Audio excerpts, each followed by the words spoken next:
Bismillahirrahmanirrahim. Alhamdulillahi Rabbil alamin. Wal aqibatu lil muttaqin. Wassalatu wassalamu ala sayyidina Muhammadin wa ala alihi wa ashabihi ajma'in. Amma ba'd. Assalomu alaykum va rahmatullohi va barakatuh. Ushbu Sayyidul ayyom va hajjul masakin bo'lgan juma kunida qilayotgan ibodatlarimizni Alloh taolo husni qabul qilsin, duolarimizni ijobat qilsin.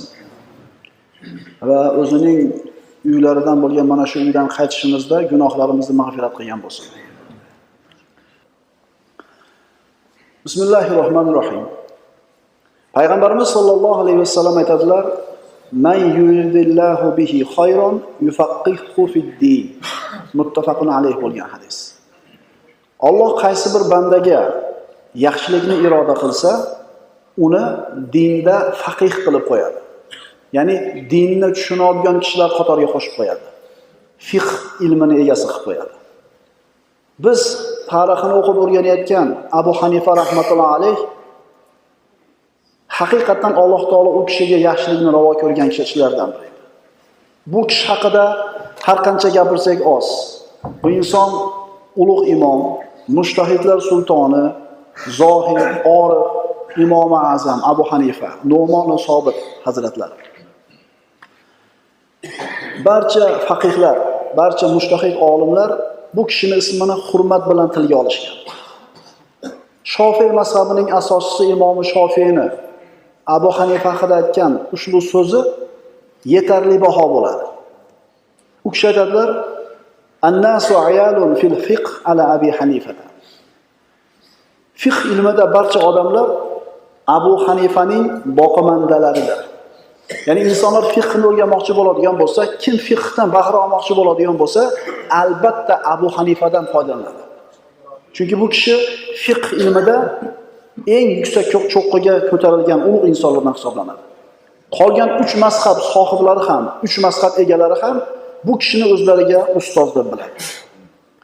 Hozirgi kunda zamonimizda o'zlarini Qur'on va sunnatdan gapiryapman deb shunday bir toifalar paydo bo'lib qolganki, mana shunday bir buyuk imomimiz haqida noma'qul so'zlarni gapirayotganligi qulog'imizga chalinib qoladi.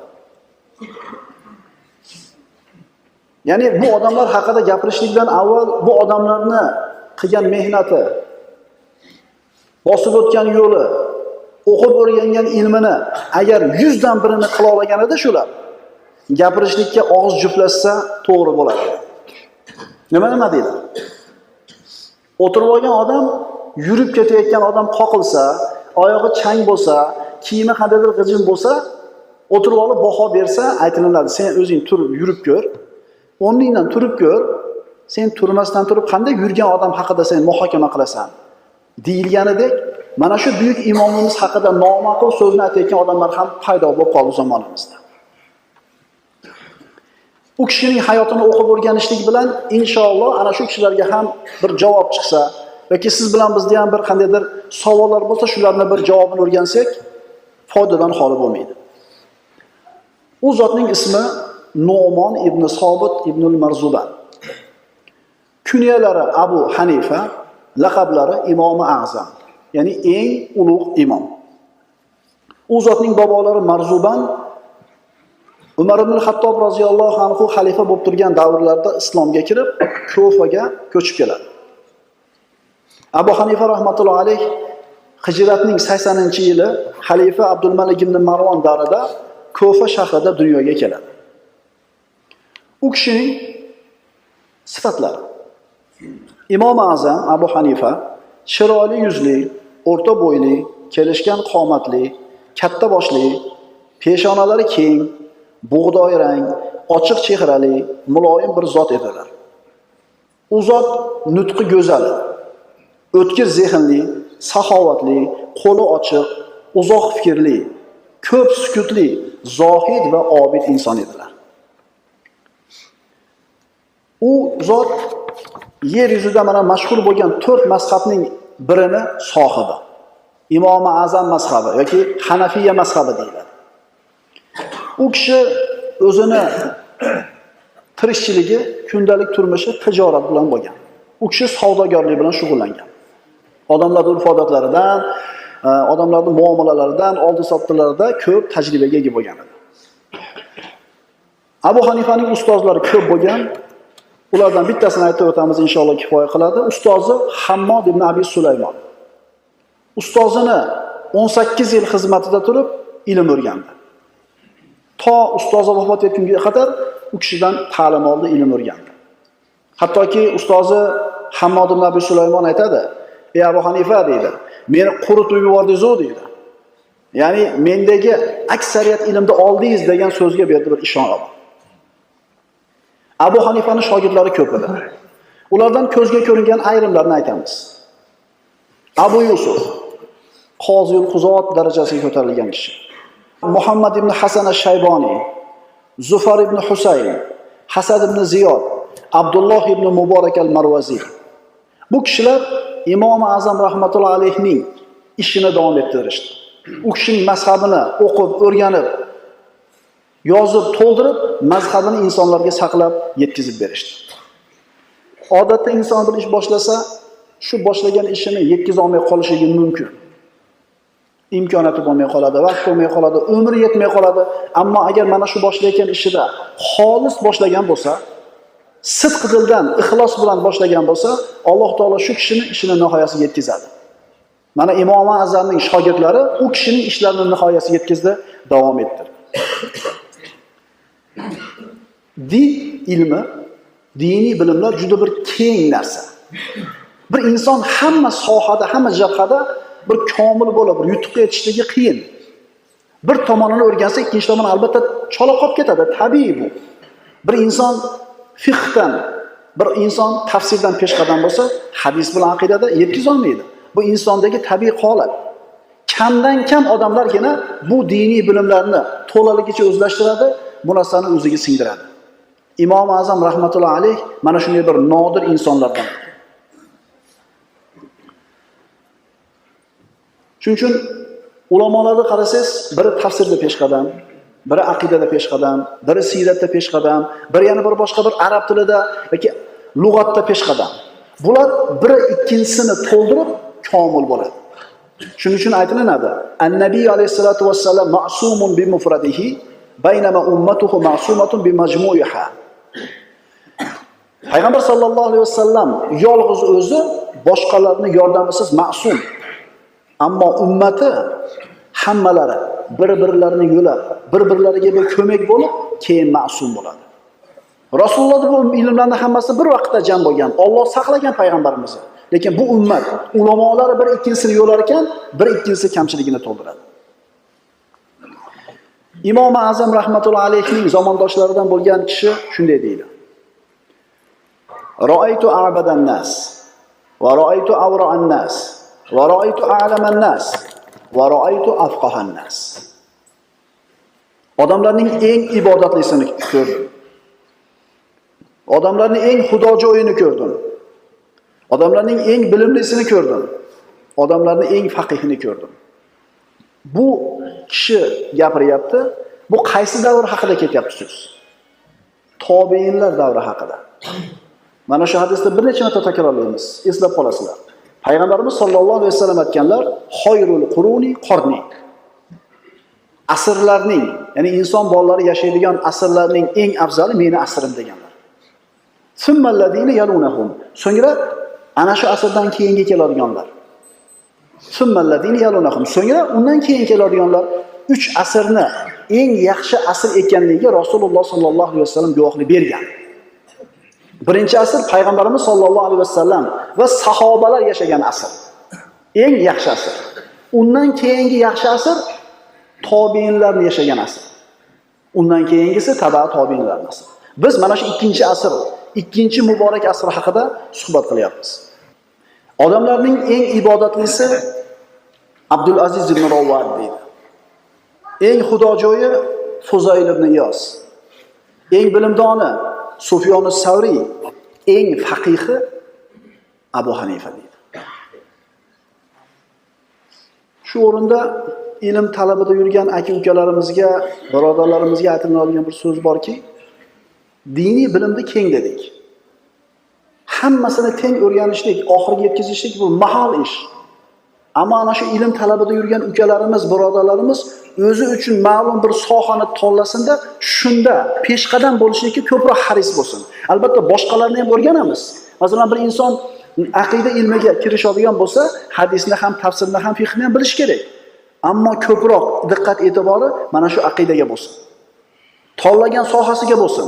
Toki shu sohada mutaxassis bo'lib yetsinki, odamlar shu masalada shu odamga keladigan marji darajasiga yetib kelsin. Shuning uchun u yoqdan ozgina cho'qib, bu yoqdan cho'qib, chola qolib ketgandan ko'ra bitta sohani komil ustasi bo'lib yetishlikka haris bo'lishimiz kerak. Ilm shariatimizda eng bir oliy martaba. Shariatimizda ilmning martabasi oliy. Ilmga hech narsa teng kelmaydi.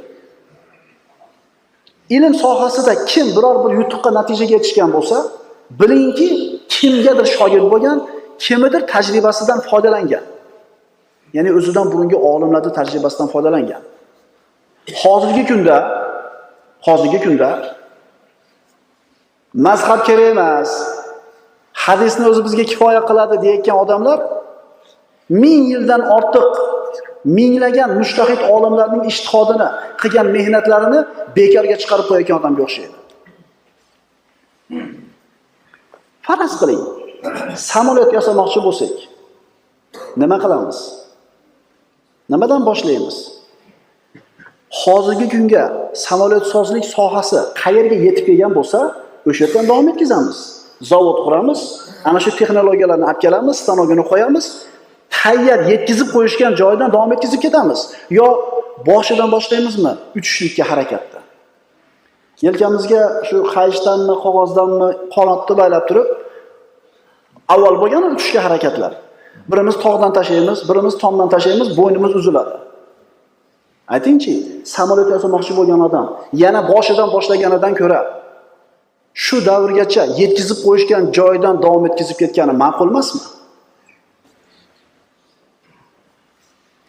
Imom Azam rahmatullohi alayhining ilm darajasi. Imom Azamning xudojo'yligi.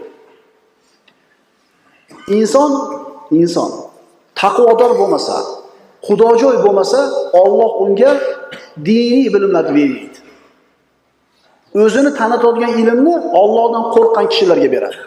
Imom Azam rahmatullohi alayh mana shunday bir xudojo'y kishilardan edi. Alloh u kishiga ilm berdi. Alloh taolo u kishiga fath eshiklarini ochib qo'ydi. Alloh taolo u kishiga qalb ko'zini ochib qo'ydi. Abdulloh ibn Muborak rahmatullohi alayhi aytadi, Abu Hanifadan xudojo'yroq kishini ko'rmadim deydi. Kunlarda birida Imom Azam rahmatullohi alayh daryoda bo'yiga turib olib, bir dirhamdan kichkinaroq bo'lgan kichkina najosatni ishqalab yuvib tozalayapti. Bilasizlar, agar najosat bir dirhamdan kichkina bo'ladigan bo'lsa, karohiyati yo'q. Endi ishqalab tozalayapti. Shunda bir kishi ko'rib qolib, "Ey imom, ha bu najosat bir dirhamdan kichkina bo'lsa, zarari yo'q-ku. Nimcha buni ishqalab yuvyapsiz?" deganida, "Ha, taqsir, u fatvo. Bu taqvo" degan ekan. Qarang, odamlarga yengil fatvo aytayotganda odamlarning holiga qarab, yengil fatvo aytgan, lekin o'zini shaxsiyatiga kelganda qiyinini qilgan. Bizning zamonimizda teskari. Shunday bir odamlar bor, xilofli masalani qiyinini olaveradi. Ikkita javob bor. Bittasi qiyinroq, bittasi yengilroq. Odamlarga yengilrog'ini aytishdan o'rniga ayni qiyinini, ixtilofga, kelishmovchilikka sabab bo'ladigan topib aytadi. Endi o'zini qarang-da, o'zini. Qaysimizga amal qilyaptimi o'zi? Bu u kishining taqvosiga dalolat edi. Muxtalat amal deyiladi. Muxtalat amal. Muxtalat amalni qilib yurib 1000 rakat namoz o'qigandan ko'ra muxtalat amalni qilmasdan taqvo bilan qilingan 1 rakat namoz afzal. Muxtalat amal nima edi? Muxtalat amal bir inson savob ish qiladi, gunohlarni ham aralashtirib qo'yaveradi. Taqvo bilan qilingan amal mana shu gunohlardan ehtiyot bo'lib qilingan amal. Shunaliga bir inson savob ish qiladi, gunohni ham aralashtirib qo'yaveradi.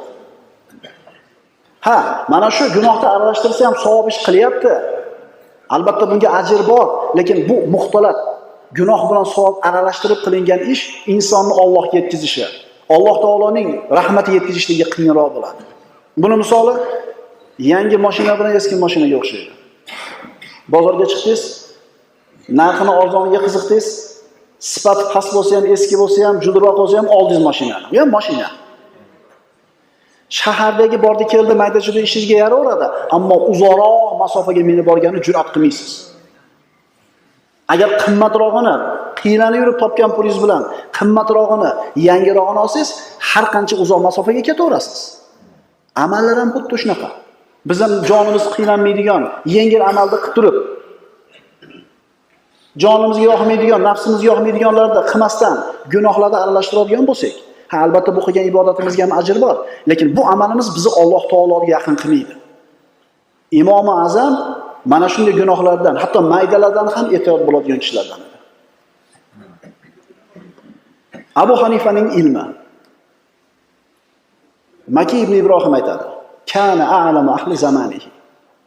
O'zining zamonasini eng bilimdon kishisi edi. O'zining zamonasini eng bilimdon kishisi edi. Qaysi zamona bu? Tobiinlarning zamonasi. Tobiinlarning ichidagi eng bilimdoni. Har bir yurtda o'zini, qavmini ichidan ajralib turadigan, yulduzdek charaqlab turadigan insonlar bo'ladi. Imom Azam mana shunday tobiinlarning zamonida o'zini yurtida ajralib turgan bir yulduz edi, quyosh edi. Ukalar, nimaga bizda shunaqa bir maqsad bo'lish kerak emas?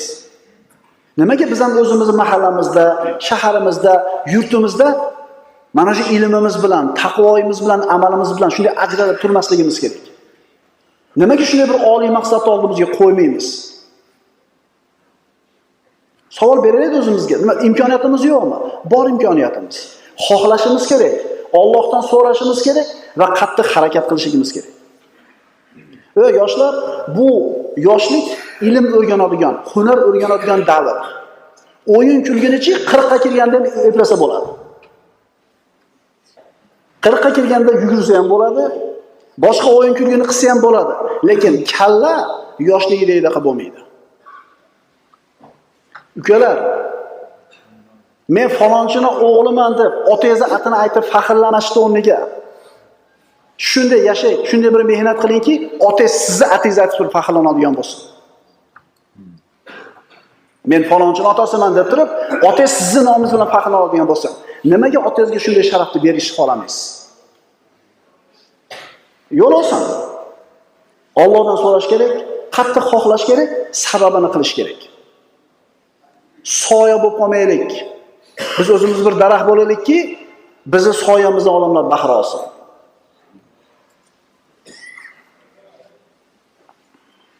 Endi bu ilm o'rganishlik xususida Abu Hanifaning bir nasihatlari bor ekan. U kishi aytadi: dunyo uchun ilm o'rganuvchi kishining qalbiga ilm o'rnashmaydi va undan foyda ola olmaydi. U ilmning barakatini ham ko'rmaydi. Ilm o'rganilsa, xolis Alloh uchun bo'lsa, Alloh ro'yobga chiqaradi. Agar dunyo tamasi uchun bo'lsa, hurmat e'tibor uchun bo'lsa, mansab uchun bo'ladigan bo'lsa yoki qandaydir boshqa bir dunyoviy maqsadlar uchun ilm o'rganilsa, Alloh taolo barakasini ham bermaydi, ro'yobga ham chiqarmaydi, o'zi ham foyda ko'rmaydi, boshqalar ham foyda ko'rmaydi. Oramizda yo'qmi shunaqa odamlar? Qur'onni yodlagandir ehtimol ma'lum bir qismini, ma'lum bir diniy bilimlarga ega bo'lgandir. Qarasangiz, na o'zi foydalanyapti ilmidan, na boshqalar foydalanyapti. U kishi aytadi, musibatlarning eng kattasi vaqtni behuda o'tkazishlik. Ukalar, vaqtni behuda o'tkazishlik Imom Azamning nazarida musibatlarning eng kattasi. Chunki oltin berib ham, brilliant berib ham bu vaqtlar qaytarilmaydi. Qani edi yoshligim qaysi deydi qarilar. Qaytmaydi-da. Agar o'sha 15 yasharga zehnim bo'lgandami deydi, bo'lmaydi-da endi. Endi nimaga qadr yetyapti bu qarilar desiz, yo'qotdi-da uni.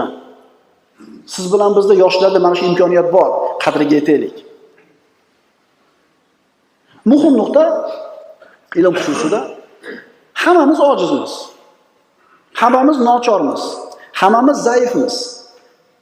Ilm o'rganishlikda. Chunki Alloh taolo bergan iqtidor, qobiliyat har xil. Talant.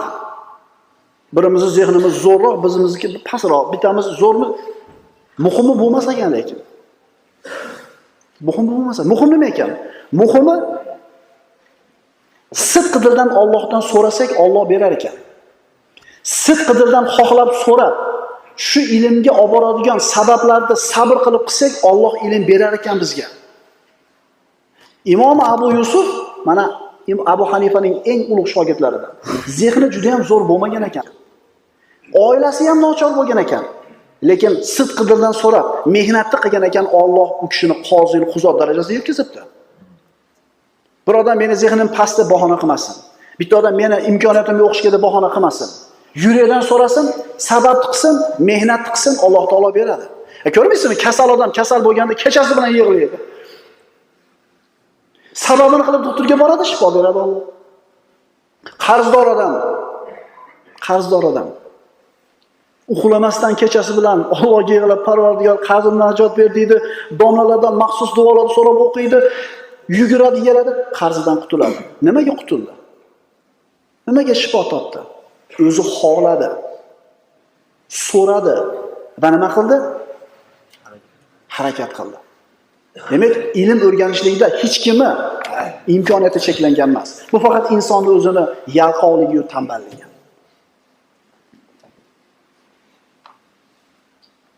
Imom Azam savdogar bo'lgan, boy odam bo'lgan. Badavlat odam bo'lgan. Va o'ta saxovatli kishilardan bo'lgan. Imom Azamning uyi Kufada 2 tabaqali edi. Muhtasham. Domla bo'lib turib 2 tash uy solgan. Bunga alohida to'xtaymiz. Bir odam kelib, "Ey imom, imom bo'lsangiz, buna qilib 2 qavat uyni solib dunyoga berib ketishingiz qana bo'lar ekan?" dedi. Hozirda ham bo'ladi-yu. Imom Azam javobi, binoning 2 qavat bo'lishi, ko'rkam bo'lishi, avvalambor bunga meni ehtiyojim bor. Uyimga ko'p odam keladi. Undan tashqari, Kufaga tushgan har bitta kishi agar faqir bo'lsa, birinchi bo'lib meni uyimni ko'rsin. Agar yordam kerak bo'lsa, mana shu odam boy ekan deb meni uyimga kelsin deb qilganman deb javob bergan.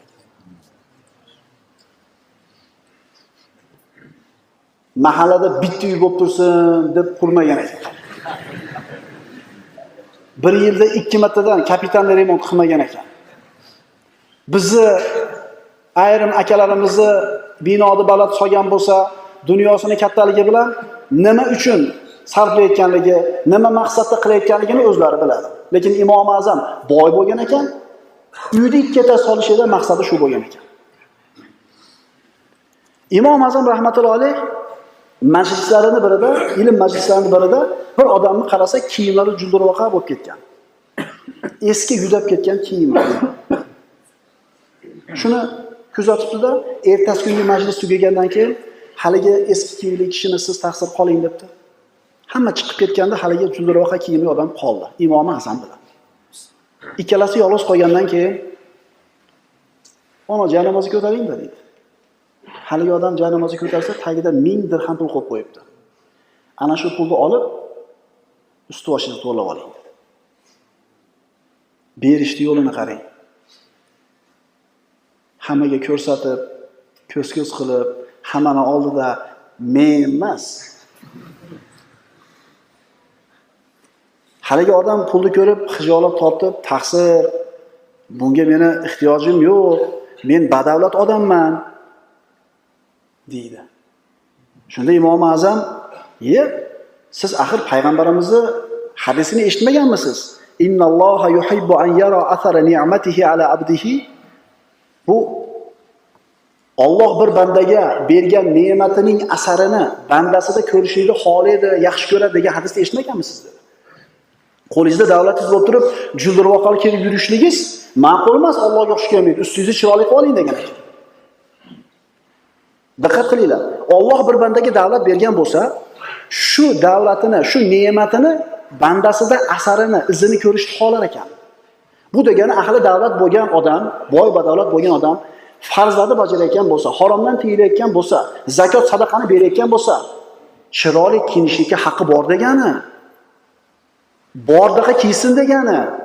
Bir mashina mingan bo'lsa, borda minsin degani. Bu qaysi dunyo ma'qul emas? Shu dunyoga berilib ketishlik, ibodatni qo'yib qo'yishlik, harom-haramchilikka olib ketib qolishligi, dunyoga mukkasidan ketib qolishi mumkin emas. Imom Azamning chakmoni 4000 dirham bo'lgan. Ustidagi chakmoni 4000 dirham bo'lgan. Domlalar mashina olib minayotgan bo'lsa, birodarlar, domlalar imorat solayotgan bo'lsa, ular ham sizlarga o'xshagan odam. Domla bo'lishdan tashqari tijorati bor, oldi sotisi bor, muomalasi bor. Haromdan topmayapti, birovga zulm qilmayapti, birovning haqqini tortib olmayapti, birovning narsasini o'zlashtirib olmayapti. Halol topgan pulga olib minishi mumkin mashinani. Uy solishi ham mumkin, chiroyli kiyinishi ham mumkin. Alloh taolo yaxshi ko'radi bergan bo'lsa, banda ko'rsatib yursa shuni. Oni kelganda aytib qo'yay. Sudxo'rlikning haromligini domlalar o'rgatyaptimi sizlarga? Mumkin emas deyaptimi? Riboga kirsang, oxir halok bo'lasan deb turib, chuqurni ko'zingiz ochib ko'rsatib qo'ygan domlalarmi? O'zi eng yaxshi odamlar shu domlalar o'zi. Nimaga shu odamlar mashina minsa, chiroyliroq kiyinsa, bir imorat solsa, muhokama qilinishligi kerak? Imom Azam boy bo'lgan ekan, 2 qavat uy solgan ekan, 4000 dirhamlik yaxta kelgan ekan. Tushunarlimi birodarlar? Domlalar qayerdan olyapti, nima qilyapti? Siznikini olmayapti, aniq. Sizni mulkingizni tortib olmayapti. Mehnat qilib, tijorati bilan, hunari bilan, oldi sotisi bilan olyapti. U ham sizga o'xshagan odam. Domlalarning go'shi zaharli birodarlar. G'iybat qilmaylik. Tilimizni tiyaylik. Agar mumkin bo'lmaganida, mana imomlarimiz birortasi qilmagan. Albatta, dunyoga berilmaslik kerak. Ibodatni qoldirmaslik kerak. Lekin shariat doirasidan chiqmagan bo'lsa, domlalar ham odam sizlarga o'xshagan. Abu Hanifani sifatlashadi. U kishining zamondoshlaridan biriga Abu Hanifani bizga sifatlab bering deydi. U kishi aytdi, "Vallohi, haromdan juda qattiq o'zini ehtiyot qilar edi."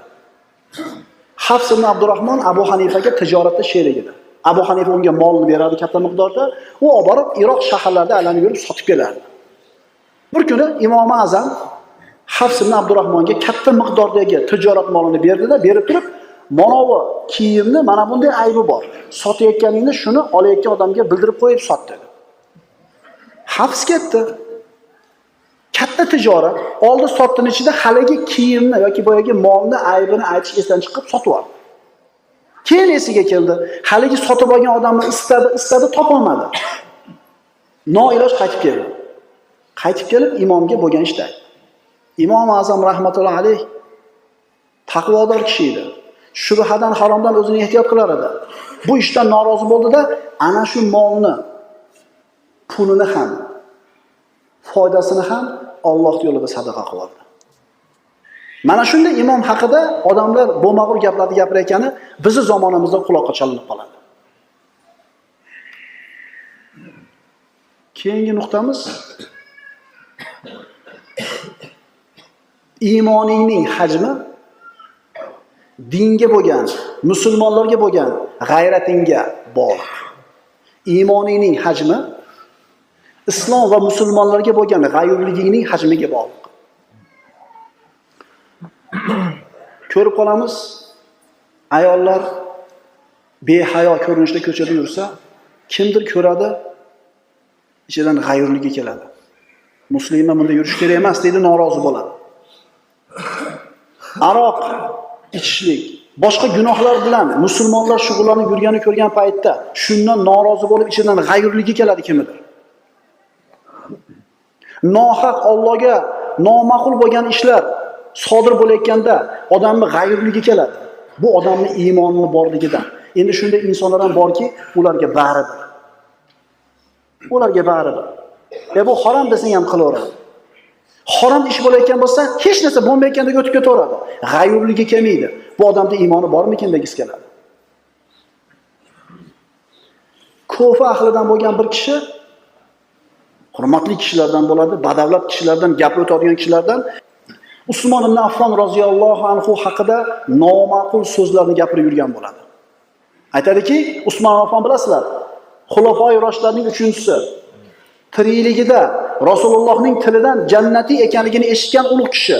Rasulullohning ikkita qizlariga nikohlangan Usmon ibn Affonni bu yahudiy bo'lgan deb gap tarqatib yurgan bo'ladi. Islomga kirgandan keyin ham yahudiy bo'lgan degan gapni tarqatib yurgan bo'ladi. Mana endi ulug' insonlardan biri Usmon haqida noma'qul gapni tarqatayotganligini eshitib, Abu Hanifani g'ayurligi qo'ziydi. Haligi odamni topib boradi. Kirganida u kishi xush kelibsiz deydi. Xush kelibsiz deydi. Abu Hanifa unga aytadi: "Men sizni qizingizga bir birodarim uchun sovchi bo'lib keldim" dedi. Xush kelibsiz ey Abu Hanifa. Sizdek kishining so'zi qaytarilmaydi. Kim uchun so'rab keldingiz dedi. Kim u odam dedi. Imom Azam aytdi: "Sharafli, nasabli, mol davlatli bir kishi. Qo'li ochiq, saxovatli, hofizi Qur'on, tunlari namoz bilan qoyim, kunduzlari Allohdan qo'rqib yig'laydigan." Bo'ldi dedi. Yetadi dedi.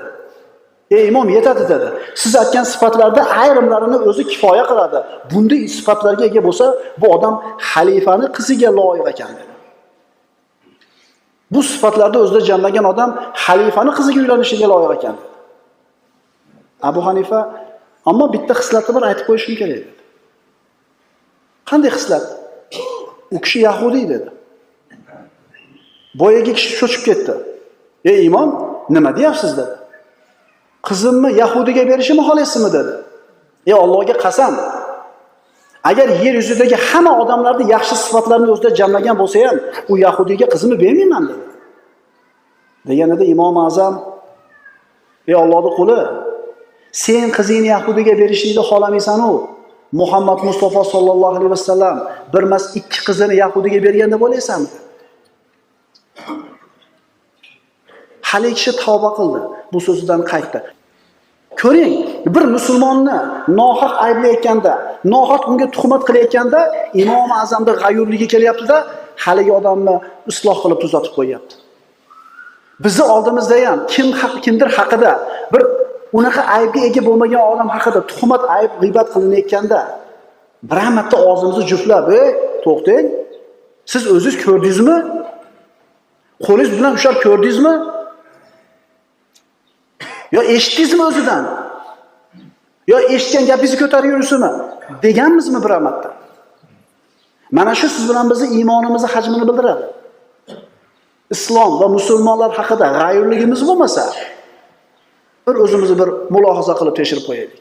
Imom Azam musulmonlarga va islomga g'ayur bo'lgan kishilardan. Abu Hanifa odamlarni faqat yaxshilik bilan zikr qilar edi.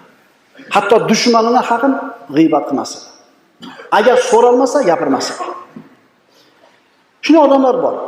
Odamlarni faqat aybini qidiradi. Istaydi, poylaydi, eshitib bilgandan keyin tarqatadi, yoyadi, fosh qiladi. Imom Azam odamlarni faqat yaxshiligini gapiradi. Iso alayhissalom o'zining havoriylari bilan ko'chada ketib borar ekan, yo'lda o'lib yotgan bir jussaga ko'zi tushdi. Qo'ymidi, itmidi, xullas bir hayvon sasib ketgan. Havoriylar yomon badbo ekanmi, yomon sassiq ekanmi deb sassig'ini zikr qilishdi. Iso alayhissalom esa tishlari nihoyatda oppoq ekanmi dedi. Qidiraman desangiz har bitta odamda ayb yetarli. 10 ta fazilati bo'lib turib, 2 ta aybi bo'lsa, odamlar bor shu 2 ta aybini ila ko'radi.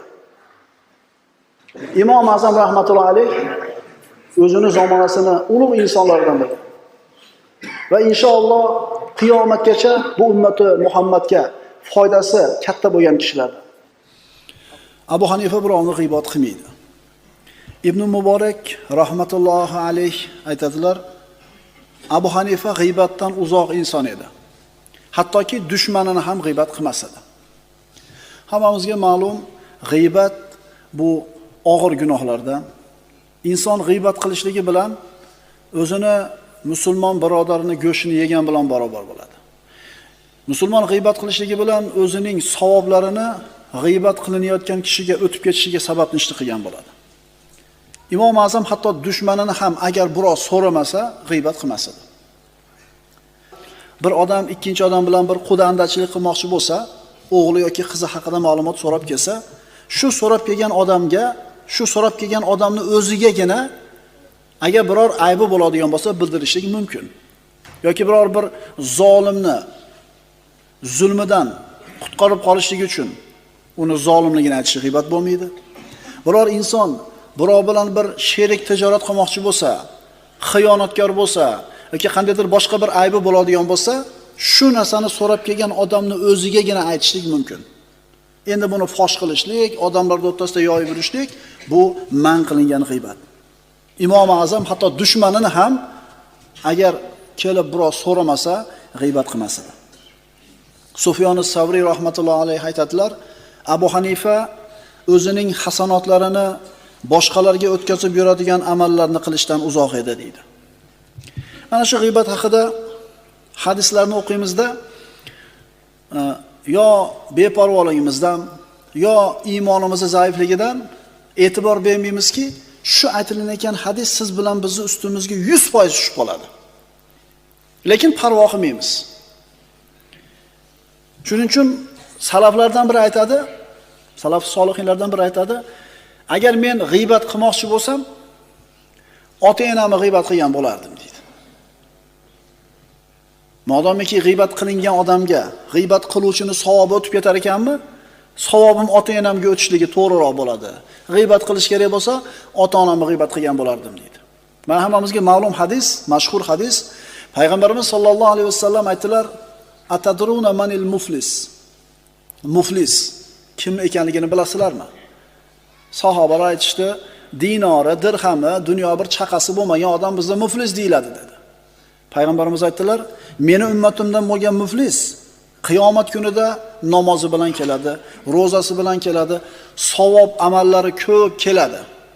Ammo hayotda dunyodalik davrida kimidir so'kkan, kimidir haqorat qilgan, kimi molini tortib olgan, mana shu haqdorlar dunyoda haqqini olamagan bo'lsa, qiyomatda shu kishining savoblarini olib ketadi. Savoblari qolmaydigan bo'lsa, o'zini gunohlarini yuklatishadi. Imom Azam rahmatullohi alayh g'iybatdan uzoq bo'lgan kishilardan edi. Abu Hanifaga odamlarning bergan baholari. Bir chiroyli arabiy bir hikmat bor. Al-sinatul xalq aqlamul haqq. Haloyiqlarning tillari haq qalamlari. Qaytaramiz. Haloyiqlarning tillari haqning qalamlari. Odamlarni ko'pchiligi bir odamni yaxshi deyotgan bo'lsa, demak shu odamning yaxshi inson ekanligiga dalil bo'ladi. Va juda ko'p odamlar bir odamni yomon deyotgan bo'lsa, xalq yomon deyotgan bo'lsa, demak mana shu odamning haqiqatan yomon ekanligiga dalil bo'ladi. Musulmon odam xayriyat mastari. Musulmon odam atrofiga faqat yaxshilik urug'ini sochadi. Odamlar uni fe'l-atvoridan, xulqidan odamlar foydalanadi, manfaatlanadi. Payg'ambarimiz sollallohu alayhi vasallam zamonlarida bir janozani ko'tarib o'tib qolishdi. Kim ekan bu deb so'rashdi. Falonchi qanaqa odam edi bu deb so'raganlarida odamlar yaxshi odam edi deyishdi. Payg'ambarimiz sollallohu alayhi vasallam aytdilar, vajabat. Vojib bo'ldi. Yana bir odamning janozasini olib o'tishdi bir qancha vaqtdan keyin. Bu kim ekan? Bu falonchi. Qanaqa odam edi bu? Bu yomon odam edi deyishdi. Nabiy sollallohu alayhi vasallam vojib bo'ldi dedilar. Shunda sahobalar, nima vojib bo'ldi ya Rasululloh? Payg'ambarimiz sollallohu alayhi vasallam aytdilar: Ayyuma muslimin shahida lahu arba'atun bi khayrin adkhalahu Allohul jannata. Qaysi bir kishiga, bu hadis Imom Buxoriydan, Buxoriyning sahihlarida keltirilgan. Qaysi bir mo'minga, musulmonga 4 kishi yaxshi inson ekanligiga guvohlik bersa, Alloh bu kishini jannatga kirgizadi. Qaysi bir mo'minga 4 ta odam yaxshi inson ekanligiga guvohlik bersa, Alloh u kishini jannatga kirgizadi. Shunda sahobalar 3 ta bo'lsa-chi ya Rasululloh deydi. Yaxshi deb 3 ta odam guvohlik ko'rsatsa, 3 ta bo'lsa ham. 2 ta odam guvohlik ko'rsatchi dedi. ikkita odamman dedi. Sahobalar aytadilar, bitta bo'lsa-chi deb so'ramadik deydi. Imom Azamni zamondoshlarini aksariyati hammasi maqtagan. 1000 yildan ortiq yashab kelayotgan mana shu muddatdagi musulmonlar ham Imom Azamni maqtagan. Necha millionlarga musulmon bo'ladi bu? Endi shunday bir davrga keldikki, bu ulug' imomlar haqida nojo'ya gaplarni gapiradigan odamlar ham oramizda topilib qolyapti. Afsus. Afsus. E'tibor beradigan bo'lsak, bu maqtalgan odamlar kimlar desiz? Payg'ambarimiz sollallohu alayhi vasallam maqtagan 3 ta asrning odamlari. Eng yaxshi asr mening asrim dedi Payg'ambarimiz sollallohu alayhi vasallam. O'zi yashagan va sahobalar yashagan asr. Summallazina yalunahum. So'ngra mendan keyingi asr. Tobiinlarda asri. Summallazina yalunahum. So'ngra ulardan keyingi asr. Rasululloh zo'r degan 3 ta asrning odamlari bu kishining yaxshiligiga guvohlik bergan. Bu odamlar haqida nojo'ya gapni gapirishdan juda bir ehtiyot bo'laylik. Abu Hanifaning omonatdorligi. Ibn Uyayna rahmatullohi alayhi aytadi. Abu Hanifadek omonatdor kishini ko'rmadim. U kishi vafot etganida uyidan 50 ming dinorga yaqin omonat mollar chiqdi. Ulardan 1 dinorni ham zoya qilmagan edi. Bir insonni omonatdorligi uning iymoniga, islomiga dalolat qiladi. Payg'ambarimiz sollallohu alayhi vasallam aytadilar, Imom Ahmadning musnadlarida keltirilgan, qala nabiy sollallohu alayhi vasallam la imana liman la amanata la va la dina liman la ahda la. Omonatdorligi yo'q kimsaning iymoni yo'q, ahdi yo'q kimsaning dini yo'q. Musulmon odamda omonatdorlik sifati bo'lishligi kerak. Amonat deyildimi, xiyonatdan ehtiyot bo'lsin. Ahdida turishligi kerak musulmon. Birovga va'da berdimi, ma'no bir narsaga kelishildimi, keyin ra'yi o'zgarib qolmasligi kerak. Uyga borib kelgandan keyin. Baraka qiladi, kelishdik, bir borib keladi uyga, fikr o'zgarib keladi. Omonatdorlik bu musulmondagi bir eng ko'zga ko'ringan va zarur bo'lgan sifatlardan. Agar bir savdogar odamga aytilinsa, "Mana odamni ishga oling. Faqat aybi shu uxlab qoladi, kech qolib keladi, ancha-muncha ko'p gapirib qo'yadi, lekin omonatdor" desa, haligi omonatdorlik degan sifati berigi ayblarini nima qiladi?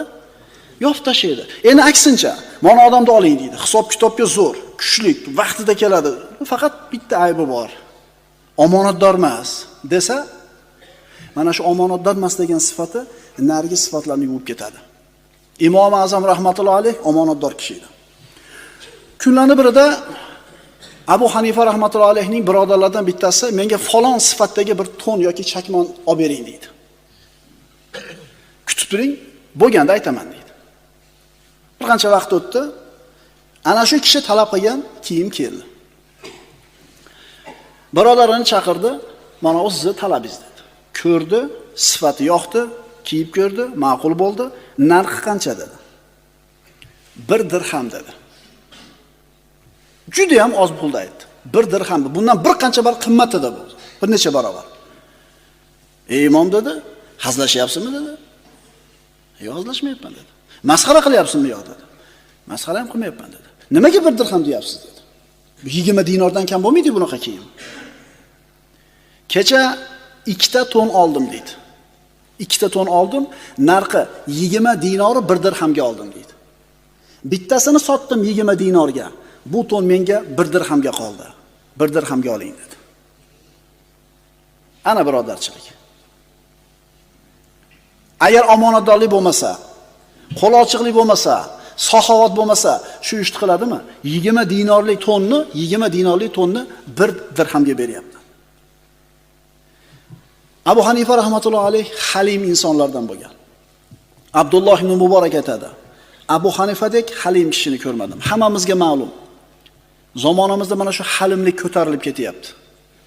Fe'limiz torligidan, asablarimiz tarangligidan ana shu halimlik degan sifat ko'tarilib ketyapti. Esimizdan chiqmasin. Halimlik xulqlarning sayyidi hisoblanadi.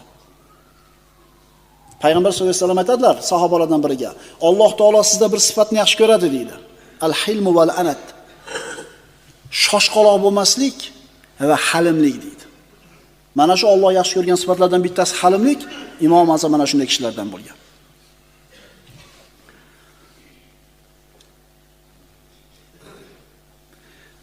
Imom Azam rahmatullohi alayh o'zini zamondoshlari bergan guvohlarga qarasak, Abu Hanifa ulamolar orasida xuddi xalifa amirlarning orasida turgandek edi. Xalifa amirlarning oldida qanday bir ajralib turadi? Abu Hanifa olimlarning oldida mana shunday ajralib turadigan kishilardan edi. Yana aytiladi, Abu Hanifa o'ta fahmli kishi edi. Agar u kishiga keltirilgan hadis sahih ekani ma'lum bo'lsa, boshqa xabarni qidirmas edi. Ayrim odamlar bor, oyatni aytsang, sahih bo'lgan hadisni aytsang, shart qabul qilib, bo'yin sunishlikning o'rniga o'zini fikrini aytadi. O'zini zamonasidagi ayrim odamlarning gapiga taqqoslaydi. Va o'zini zamonasidagi odamlarning gapini bu hadisdan yoki oyatdan gapini, u odamning gapini to'g'riroq deb biladi. Mo'min odamning holati qanday bo'lishligi kerak? Mana ikkita oyatni o'qib beraman. Astagfiru billah. Fala va robbika la yu'minuna hatta yuhakkimuka fima shajara baynahum thumma la yajidu fi anfusihim harajan mimma qadayta va yusallimu taslima.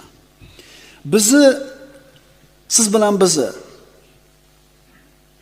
iymonimiz qaysi darajadaligini mana shu oyatni o'qib bilsak bo'ladi.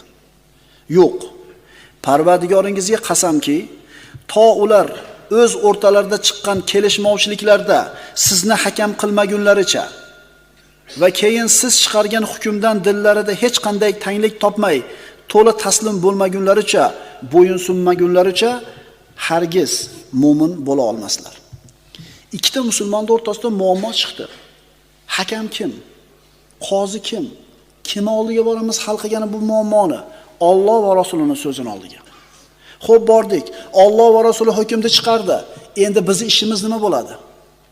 Bo'yin sunishlik, taslim bo'lishlik va qalbimizda norozilik hissi qolmasligi kerak. Siz noto'g'ri qilibsiz, siz endi to'lab berasiz shu narsani desiz, yo'qmaydi haliga odamga. Yur, nariga domladan so'raymiz dedi. Yo'q, bunga yo'l yo'q. Talaq tushibsiz, yur, nariga domlaga boramiz dedi. Mo'min odam oyat hadisda aytilganda taslim bo'lishligi kerak. Taslim bo'lib ham qanaqa? Xursandchilik bilan bajarishligi kerak. G'udrashligi kerak emas.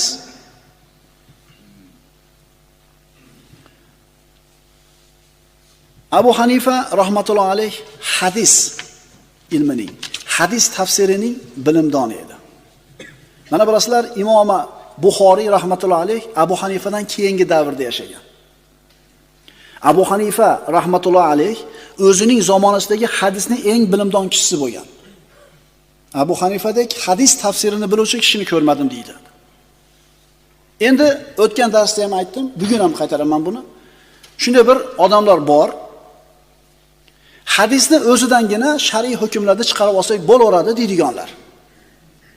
Mazhabda bizga keragi yo'q deydiganlar bor. Bu odamlar agar hadisni o'zini o'qiblar shar'iy hukm chiqarib olaman deyotgan bo'lsa, demak bu odam o'zini Imom Azam darajasidagi ilm egasi ekanligini da'vo qilyapti. Shuna desam to'g'ri bo'ladi.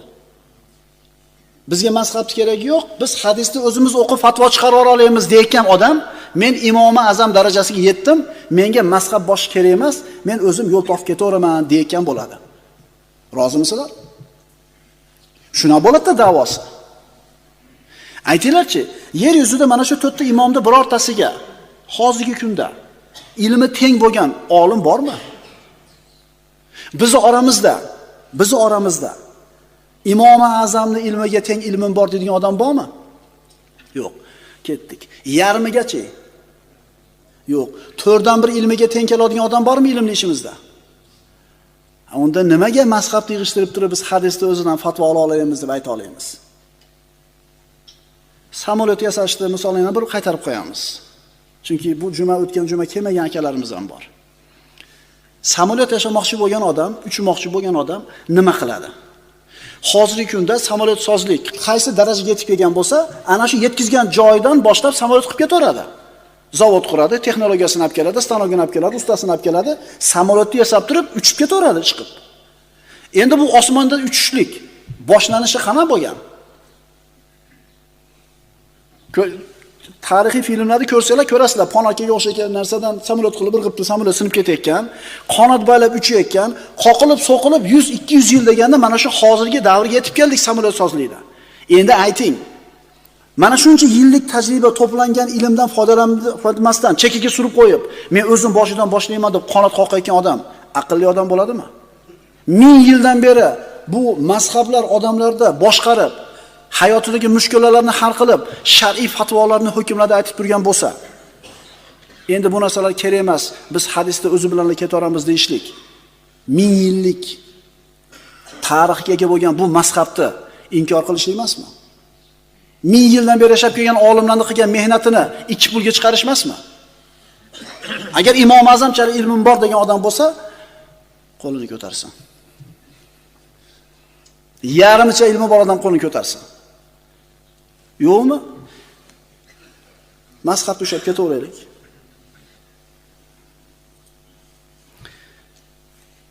Abu Hanifa shunday deb aytadi. Allohga qasam ichib aytamanki, kim bizni qiyosni hadisdan ustun qo'yadi desa, yolg'on gapiribdi. Bizga tuhmat qilibdi. Hadis sahih bo'la turib, qiyosga o'rin qolarmidi? Shuning uchun Imom Azam hadis turganda bir chekkaga surib qo'yib, o'zining ra'yini aytgan, degan gapni gapirayotganlar tuhmat qilayotganligini Abu Hanifa qasam bilan aytayapti. Ba'zi bir hadislarni Imom Buxoriy keyingi davrda yashab yiqqan bo'lsa, Imom Azam mana shu hadis haqida bexabar bo'lishi mumkin. Chunki Imom Buxoriy faqat hadis jamlash bilan shug'ullangan.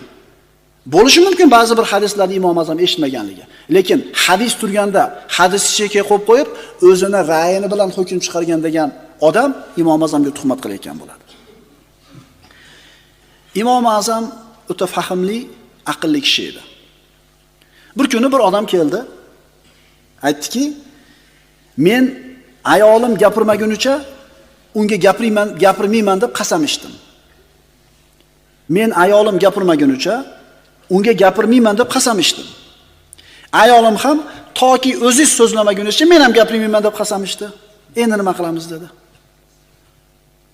Shunda Imom Azam borib gapiraver, hech narsa emas dedi. Bu yerda guvoh bo'lib turgan Sufyon as-Savriy nimaga asoslanib buni hukm chiqardingiz dedi. Imom shunday so'zini izohladi. Avval qasam ichgan. Uni so'zidan keyin ayol kishi qasam ichgan. Erkak kishi sen gapirmaguncha gapirmayman deb qasam ichgandan keyin ayol gapirib qasam ichdimi?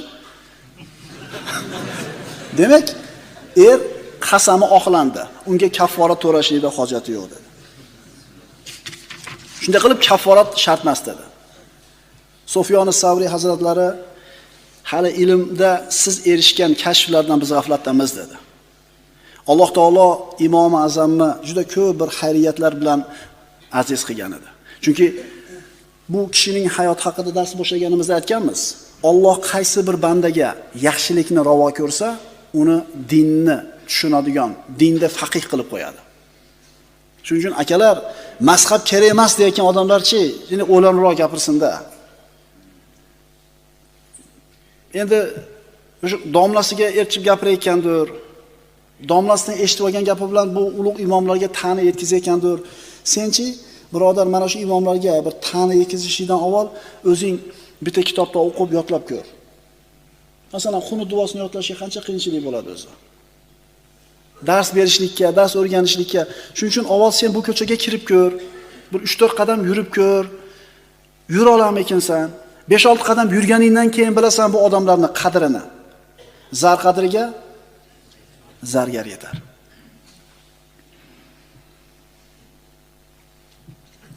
Imom Azam rahmatullohi alayhining hayotida bo'lib o'tgan, yoshligida bo'lib o'tgan bir voqeani aytib o'tamiz. Xudosizlar bilan bo'lgan bahsi vaqtimiz yetganicha. Imom Azam yosh yigitcha ekan, tush ko'rdi. Tushida bir to'ng'iz katta daraxtni tomirini qirish uchun tagiga keldi. Daraxtni bir novdasi egildida to'ng'izni qattiq urdi. To'ng'iz baqirganicha qochib ketdi, keyin qaytib kelib shahodat kalimasini aytdi.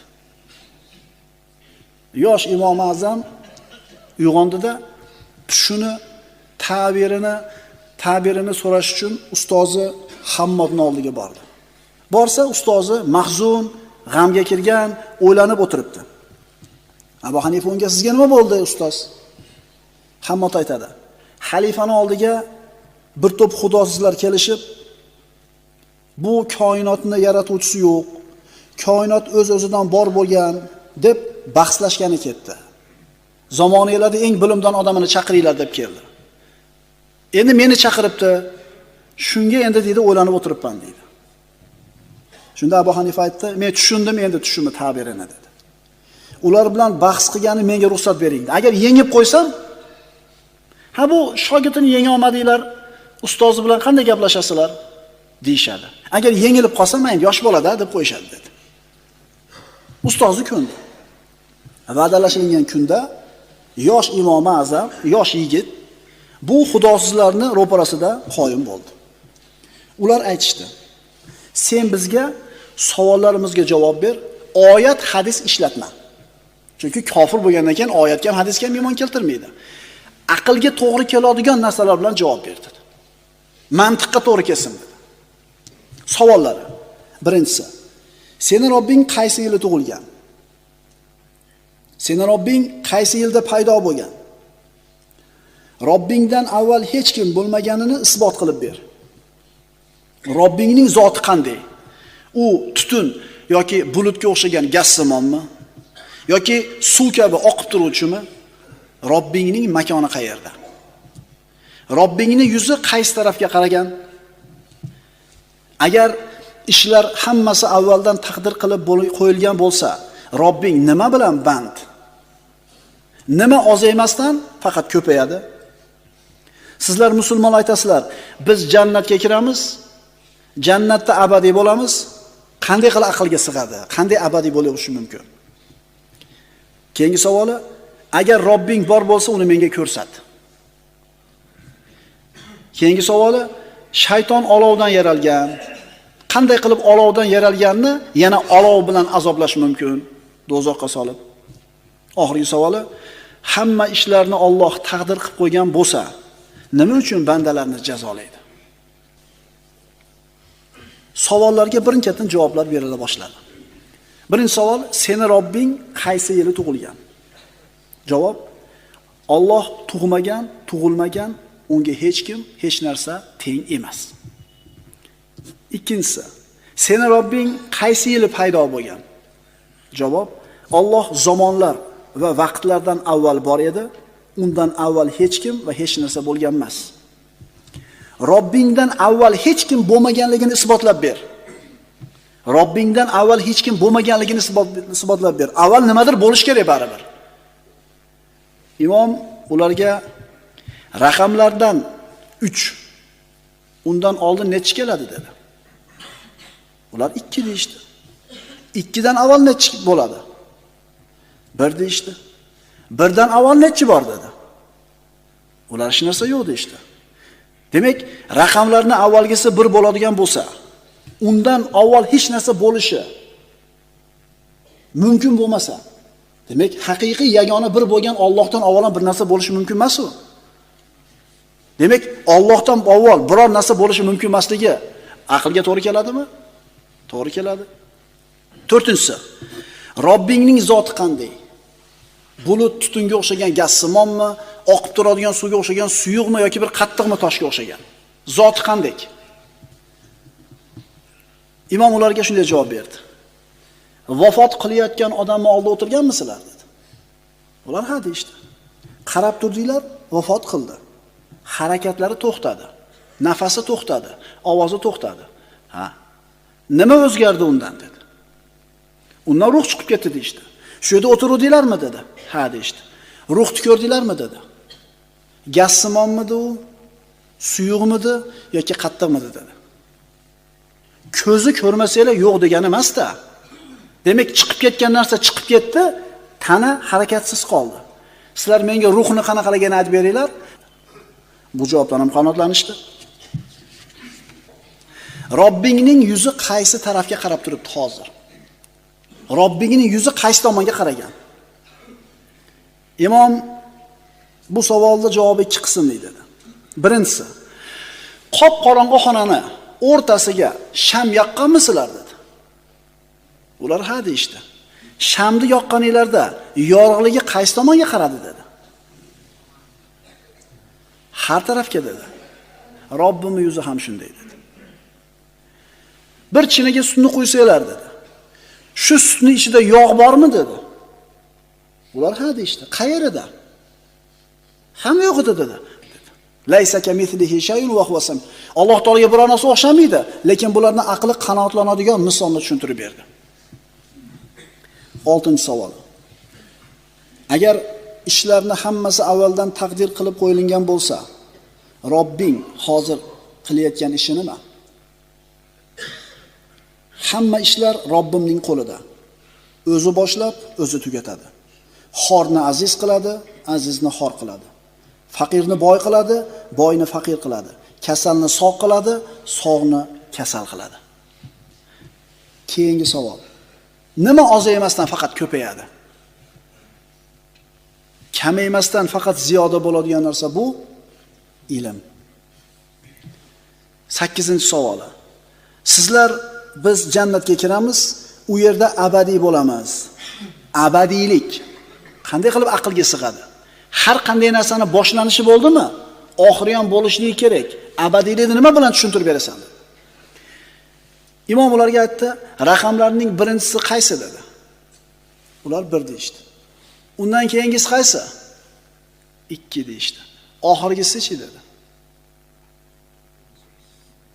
Oxiri yo'q deyishdi. Boshlangan narsani oxiri bo'lmasligi mumkin ekanmi dedi. Demak, jannatga kirganda boshlangan hayotni ham oxirgi nihoyasi bo'lmasligi mumkin dedi. To'g'ri keladimi aqlga? To'g'ri keladi. Yo raqamda oxirgisi bormi? 9-savoli, Robbing bor bo'lsa, uni menga ko'rsat. 10-savoli, shayton olovdan yaralgan. Qanday qilib olovni olov bilan azoblash mumkin? 11-savoli, hamma ishlar taqdir qilingan bo'lsa, nima uchun bandalar jazolanadi? Bu uchala savolning javobini Imom Azam bitta harakati bilan tushuntirib berdi. Boyagi savol bergan xudosizlarning kattasini yerdan bir guvalaydimi, g'ishtimi oldida boshiga burrib qonatib qo'ydi. Boshim deb og'rib qoldi boshi. Ana shu yerda turgan shurtiylar imomni ushlab jazolashmoqchi bo'lishdi. Nimaga buni boshini yorasan deb. Shunda Abu Hanifa aytdi, mana shu ishim bilan dedi, 9-chi, 10-chi, 11-chi savollarga javobim bor dedi. Ular Robbing bor bo'lsa ko'rsat degan edi. Boshing og'riyaptimi dedi. Ha dedi, og'riqni ko'rsat menga dedi. 10-savoli, shayton olovdan yaralgan bo'lsa, yana qanaqa qilib olov bilan azoblash mumkin dedi? Inson tuproqdan yaralgan, mana tuproq bilan azoblash iloji bo'ldi. Demak, olovdan yaralgan iblisni qanaqa qilib Alloh jazolashligini o'zi biladi va bunga qodir. 11-savoli, agar hamma ishlarni Alloh taqdir qilib qo'ygan bo'lsa, nima uchun Alloh jazolaydi? Demak, buni boshini yorilishini ham Alloh taqdirga yozgan bo'lsa, nimaga meni qolmayman deyapsizlar dedi. Bugun boshi yorilish kerak ekan, men yordim. Nima bo'ldi? Taqdirdagi ish bo'ldi. Taqdirdagi ish bo'lsa nima meni jazolaysizlar dedi. Bu xudosizlar berilgan javoblarda hammasidan qanoatlandi, kalima keltirib musulmon bo'lishdi. Imom Azam rahmatullohi alayh yoshlik davrida mana shunday bir buyuk aql egasi edi. Imom Azam rahmatullohi alayh o'tgan darsimizda aytdik, badavlat kishi edi. Boy kishi edi. O'zini 40 ta shogirdini tamomiy sarf-xarajatini o'zini zimmasiga olgan edi. Imom Azam rahmatullohi alayh tijorat bilan shug'ullanar ekan, u kishining tijorat mollari Shom va Iroq orasida borib kelar edi. Allohning fazli bilan barakotlik daromad qilar edi. Bir yil o'tishi bilan molini hisob-kitob qilib, sarmoyasiga keragini olib qo'yardi-da, oshganini fuqaholarga, talabalarga, qorilarning ehtiyojlariga sarf qilgani naqd pul qilib berar edi. Berib turib aytar edi. Bu sizlarning mollaringizning foydasi. Meni qo'lim sababli Alloh bu molni sizlarga yetkazdi. Vallohi men o'zimning molimdan sizlarga berayotganim yo'q. Alloh taoloning menga bergan fazli, Alloh taoloning rizqida hech kim hukmron emas. O'zini pulini berib turib, o'zingni puling, meni hech qanaqa sen ustingda fazlim yo'q, Allohning pulini beryapman deb turib, kamtarlikni ko'ring. Imom Azam bergan va bu narsani Alloh taoloning fazli deb bilgan. Darsimizning nihoyasida u kishining hayotiga taalluqli bo'lgan bir shogirdi Abu Yusuf bilan bo'lgan bir voqeani aytib beraman, inshaalloh nihoyasimiz. Keyingi darsda ham Imom Azam haqida gaplashamiz inshaalloh. O'tgan darsimizda aytdik, hammamiz ojizmiz. Hammamiz faqirmiz. Hammamiz muhtojmiz. Allohdan so'raydigan narsamiz ko'p. Endi kimdir yetyapti o'sha so'ragan narsasiga, kimdir yeta olmayapti. Farq nimada yetgan bilan yetmaganda o'rtasida? Yetmayotganlar so'ragan narsasini chin yuragidan xohlab so'rab, shunga sabab bo'ladigan ishni qilsa, Alloh albatta yetkazadi. Alloh meni ham qorilardan qilgin deydi, bo'ldi, boshqa ishi yo'q. Alloh meni oilamdan ham bir olimlarni chiqargin deb duo qiladi, farzandlar tarbiyasiga e'tibor bermaydi. Abu Yusuf rahmatulloh alayh katta shogirdi, zehni juda ham zo'r bo'lmagan. Yana uning ustiga faqir bo'lgan. Ustozidan darsni o'qib, o'zlashtirmay shu borib keladi, lekin harakati bor edi u kishini.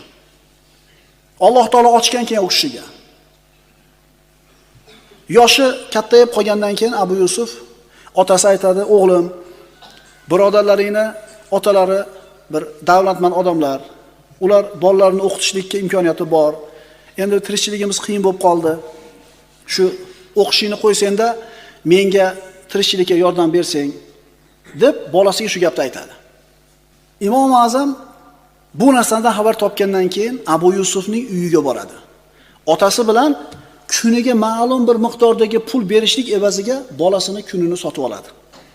Xuddi ishchi ishlatib unga pul bergandek, Abu Yusufni o'qitib, o'qigan kuniga pul to'laydi. Va otasiga aytadi, inshaalloh sizni o'g'lingiz xalifalarning dasturxonidan taom tanovul qiladi. Keyinchalik Imom Abu Yusuf xalifa Harun ar-Rashid davrida qozilik mansabida bo'ladi. Andalusdan tansiq bir taom keladi. Shu taomni xalifaning oldiga qo'yishganida xalifa Harun ar-Rashid bu taomni yeyishlikka ustozimiz haqliroq bizdan deydida, ustoziga ovqatni uzatadi. Abu Yusuf qo'lini ovqatga uzatib turib kuladi. Shunda xalifa nimaga kulyapsiz deb so'raydi. Ustozim bir paytlar aytgan edi, inshaalloh o'g'lingiz xalifalarning dasturxonidan taom tanovul qiladi degan edi. Alloh taolo ustozining so'zini yerda qo'ymasdan ro'yobga chiqardi. Mana shuning uchun kulyapman deydi. Demak, bu kishilar sidq dildan so'ragan va harakat qilgan, Alloh taolo ularni mana shu niyatlariga yetkazgan. Alloh subhanahu va taolo mana shunday bir buyuk salaflarimizni izidan borishlikka, ularni qoldirib ketgan ilmlarni o'rganishlikka va xalqqa mana shu narsani ta'lim berib, amal qilishlikka hammamizga tavfiq bergan bo'lsin. Alloh ilm bergan kishilarning martabalarini oliy qiladi, yuksak qiladi. Imom Azam rahmatulloh alayh ummati Muhammadiyaning eng ko'zga ko'ringan va ilmi nihoyatda barakotli va ummatga ko'p foydasi tekkan kishilardan. Ahli ilmlar, ustozlar. Payg'ambarimiz sollallohu alayhi vasallam aytadilar: "Va innal alima la yastaghfiru lahu man fis samawati va man fil ard."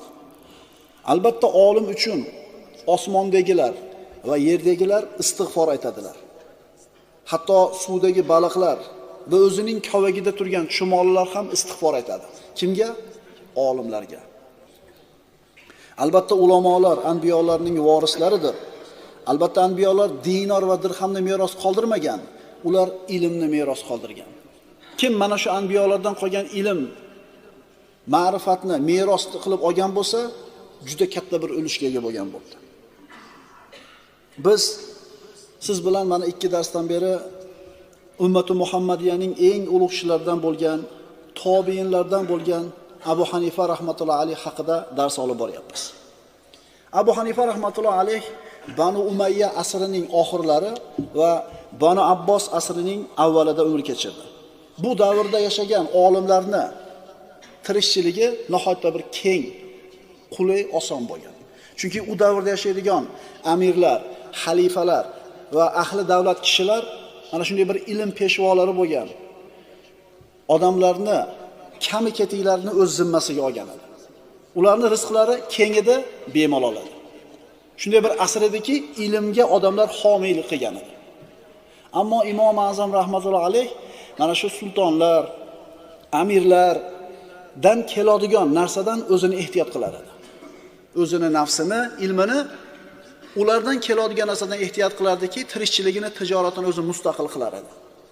Chunki bergan qo'l baland, olgan qo'l past. Abu Hanifa bitta misol shunga, o'zi yashab turgan davrda xalifa bo'lgan Abu Ja'far al-Mansur o'zini huzuriga chaqirtirdi. Imom Azam xalifaning oldida o'tirdi. Xalifa undan din, dunyo haqida savollar so'radi. Savollarga javob berdi. Suhbat nihoyasida xalifa 30 ming dirham molni imomning qo'liga tutkizdi. Shunda Abu Hanifa: "Ey Amiral Mu'minin, men Bag'dodda g'aribman. Buncha molni saqlab qo'yadigan joyim yo'q. Agar rozi bo'lsangiz, Baytul molga qo'yib saqlab berib turing. Kerak bo'lganimda so'rayman, berasiz" dedi. Xalifa ko'ndi. Shu ishdan hech qancha vaqt o'tmasdan Abu Hanifa vafot etdi. Va u kishining uyiga qaralganda, u kishining o'zida juda katta mol va odamlarning ko'p omonatlari bor edi. Bundan xabar topgan Abu Ja'far Abu Hanifani Alloh rahmat qilsin, tahqiq bizni oldabdi.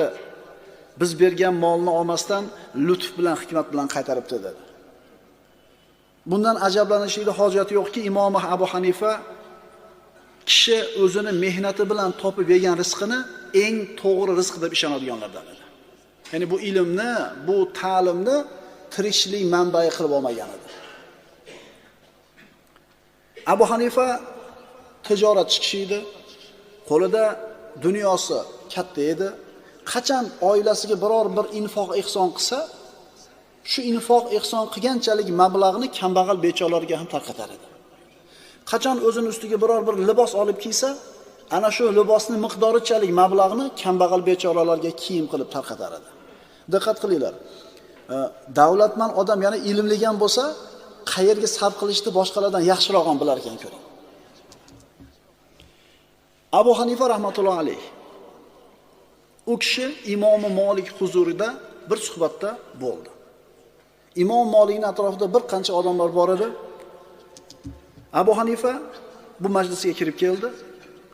Bir qancha vaqt o'tirdi, so'ngra turib chiqib ketdi. Shunda Imom Malik atrofidagi hamsuhbatlarga qarab, "Bu kishi kim, bilasizlarmi?" dedi. "Yo'q, bilmaymiz" deydi. "Bu kishi Nu'mon ibn Sobitdir" dedi. Agar bu kishi, dedi Imom Malik, mana bu ustunni oltindan desa va mana shu so'zga albatta hujjat keltiradi dedi. Va shunaqa ham bo'lib chiqadi dedi. Imom Malik Abu Hanifa haqida aytgan bu so'zi mubolag'a emas edi. Haqiqatan Imom Azam rahmatullohi alayh mana shunday bir chuqur bilim egasi edi. Zar qadriga zargar yetar. Domlani qadrlashlik uchun, ahli ilmni qadrlashlik uchun inson ozgina ilmli bo'lish kerak. O'zi ilm ko'chasini bossa, ilm ko'chasidagi bir changni loyda tepalasa, ilm ko'chasidagi mashaqqatlarni bir qator ko'rgandan keyin ha deydi, qiyin ekan deydi. Keyin ustozlarni, keyin ahli ilmlarni qadriga yetadi. Keyin ularning sha'niga noma'qul gaplarni gapirmaydi. Shunaliga Imom Azamga baho berayotgan kishi Imom Malik. Chunki bu kishi ham o'zi mana shu 4 mazhab boshliqlaridan bittasi, zamonasining eng ulug' kishilaridan. Ummati Muhammadiyadagi 4 ta mazhab bo'lsa, shundan bittasining boshlig'i bo'lgan odam Imom Azamga mana shunday baho berdi. Avvalgi darslarda aytdik. Abu Hanifa haqida qolgan 3 ta mazhab egalari ustozi haqida gapirganda gapirishar edi. Imom Azamda qolgan 3 mazhab boshliqlari o'zlariga ustoz deb bilar edi. Abu Hanifa bilan hujjatlashganlar, talashib tortishganlar ko'p bo'lgan. Chunki ular davrida mana Havorijlar, Jahmiyalar, boshqa bir qancha zalolatga ketgan firqalar paydo bo'lgan edi. Kimisi kelib imom bilan bahs qilar ekan, hujjatlashar ekan, imomning naqadar buyuk, chuqur ilm egasi ekanligiga amin bo'lar edi. Mana ana shunday bahslardan bittasini hozir e'tiboringizga havola qilamiz. Zalolatdagi Jahmiya firqasini boshliqlaridan bo'lgan Jahm ibn Safvon ismli odam Imom Azam oldiga keldi. U imomga qarab, "Sen bilan bir narsa haqida gaplashgani keldim" dedi. Abu Hanifa aytdi, "Sen bilan gaplashishlik or, nomus, sen gapiradigan mavzuga kirishlikni o'zi kuydiradigan olov" dedi. Jahmiy aytdi, "Hali men bilan bir marta ko'rishmasdan, hali so'zimni eshitmasdan turib, qanday qilib bunday hukm chiqarasan?" Imom javob berdi, "Sen haqingda, ya'ni seni gapirgan gaplaring haqida menga shunday so'zlar keldiki, ahli qibla bo'lgan odam bunaqa gaplarni gapirmaydi." Jahmiy aytdi, "G'aybdan turib men ustimdan hukm chiqarasanmi?" Imom aytdi, "Sen haqingda bu so'zlar, sen gapirgan so'zlar xalq orasida mashhur bo'ldi. Sen gapirgan gapni omma ham biladi, xos odamlar ham biladi. Bu xabarlarni eshitib turib, shunga tayanib, seni ustingdan hukm chiqarsam to'g'ri bo'laveradi" dedi. Jahmiy aytdi, "Men sendan faqat iymon haqida so'ramoqchi edim xolos" dedi. Imom, "Shu kungacha iymonning nima ekanligini bilmaysanmi?" dedi. "Endi kelib so'raysanmi?" Jahmiy aytdi, "Ha, lekin men iymonning bir turida shubham bor" dedi. "Iymonning bir turida shubham bor" dedi. Abu Hanifa, "Iymonda shak qilishlik bu kufr" dedi. Jahmiy aytdi, "Insonni kofir qiladigan so'z yoki ishni mendan eshitmay turib, qanday qilib meni kofirlikka hukm qilasan?" Ya'ni men insonni kofir qiladigan biror so'zni aytmadim, biror fe'lni hali qilganim yo'q. Qanday qilib meni kofir deysan? Imom aytdi, "So'ra savolingni" dedi. Jahmiyni savoli. Bir kishi haqida so'rayapti.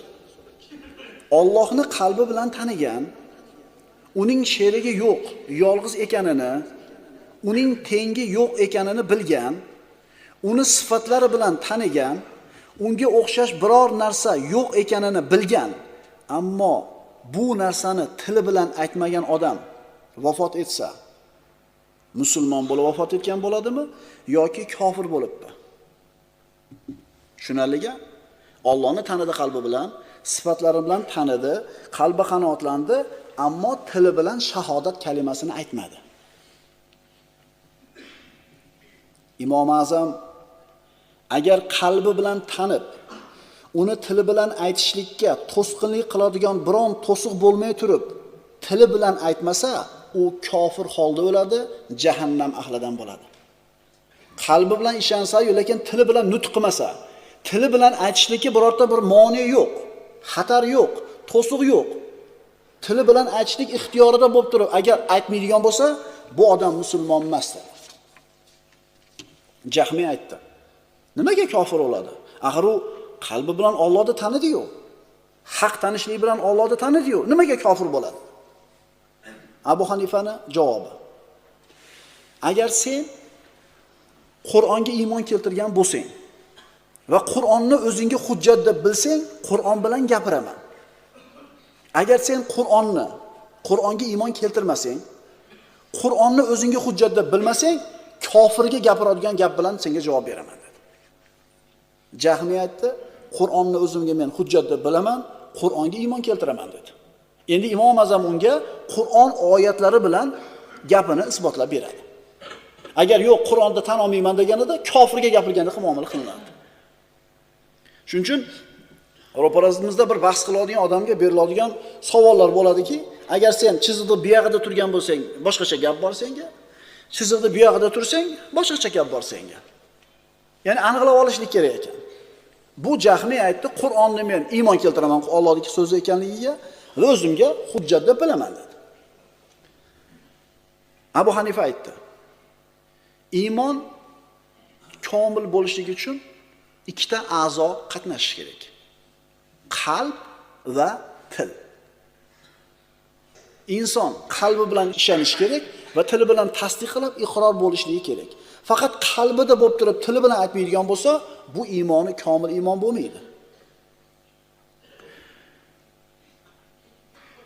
Alloh taoloning kitobida va payg'ambarining hadislarida bu narsani tasdiqi to'lib yotibdi dedi. Mana endi bir qancha oyatlarni o'qib, tili bilan aytishlik kerakligini isbotlab beryapti Imom Azam. Astagfirullah. Va idza sami'u ma unzila ila ar-rasuli tara a'yunahum tafidu min ad-dam'i mimma arafu min al-haqq yaquluna robbana amanna faktubna ma'ash-shahidin. Ular payg'ambarga nozil qilingan narsani, Qur'onni eshitgan paytlarida uning haq ekanini bilganlari sababli ko'zlaridan yosh qo'yayotganini ko'rasiz. Ular Parvardigor, iymon keltirdik, bas bizni guvohlik beruvchilar qatoriga yozgin deydilar. Demak, Qur'onda Alloh taolo shunday deb aytishadi, yaquluna. Tili bilan aytishadi deyapti. Va ma lana la nu'minu billahi va ma ja'ana minal haqq. Bizga nima bo'ldiki, o'zimiz Allohga va bizga kelgan haq dinga ishonmaymiz-u, yana Parvardigorimiz bizni ham bu solih qavm bilan birga jannatga dohil qilishini ta'ma qilamiz. Fa athabahumullohu bima qalu jannat. Bas shu gaplari sababli Alloh ularni ostidan daryolar oqib turadigan abadiy jannatga kirgizadi. Nima sababli? Aytgan gaplari, aytgan so'zlari sababli. Demak, iymon bo'lishligi uchun deyapti Imom Azam, tiling bilan ham nima qilishing kerak? Aytishliging kerak.